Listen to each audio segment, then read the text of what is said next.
നിയമസഭാ തെരഞ്ഞെടുപ്പിൽ മത്സരിക്കാനുള്ള 2 ടേം മാനദണ്ഡം ഒഴിവാക്കുമെന്ന സൂചന നൽകി സിപിഎം സംസ്ഥാന സെക്രട്ടറി എം വി ഗോവിന്ദൻ. കഴിഞ്ഞ തവണ പ്രത്യേക സാഹചര്യത്തിലാണ് പ്രായപരിധിയിൽ ഇളവ് നടപ്പാക്കിയതെന്നും എം വി ഗോവിന്ദൻ മീഡിയ വണിനോട് പറഞ്ഞു. ഇളവ് നൽകുന്ന എംഎൽഎമാരോട് മത്സരത്തിന് തയ്യാറെടുക്കാനുള്ള നിർദ്ദേശം പാർട്ടി നേതൃത്വവും നൽകിയിട്ടുണ്ട്.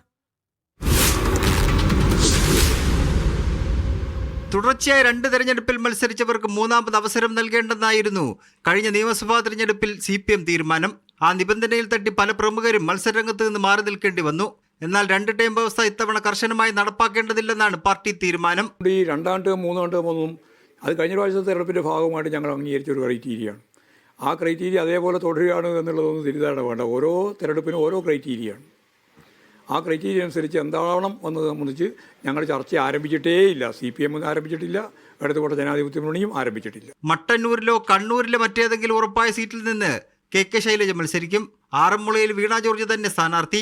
ജില്ലാ സെക്രട്ടറി ആണെങ്കിലും വർക്കലയിൽ വി ജോയിയെ തന്നെ മത്സരിപ്പിക്കാനാണ് നീക്കം. PV ശ്രീനിജനും കൊച്ചിയിൽ KJ മാക്സി മത്സരരംഗത്തേക്ക് വരും. Neyyattinkara ആൻസലിനും പാറശാലയിൽ CK ഹരീന്ദ്രനും കാട്ടാക്കടയിൽ IB സതീശും കളത്തിലിറങ്ങും. M Mukesh, MM മണി എന്നിവർ മത്സരിക്കുന്ന കാര്യത്തിൽ സംസ്ഥാന നേതൃത്വത്തിന്റെ നിലപാട് പ്രധാനമാണ്. ഇടതുമുന്നണി കൺവീനർ TP രാമകൃഷ്ണന് മത്സര സാധ്യത കുറവാണ്. മീഡിയ 1 തിരുവനന്തപുരം.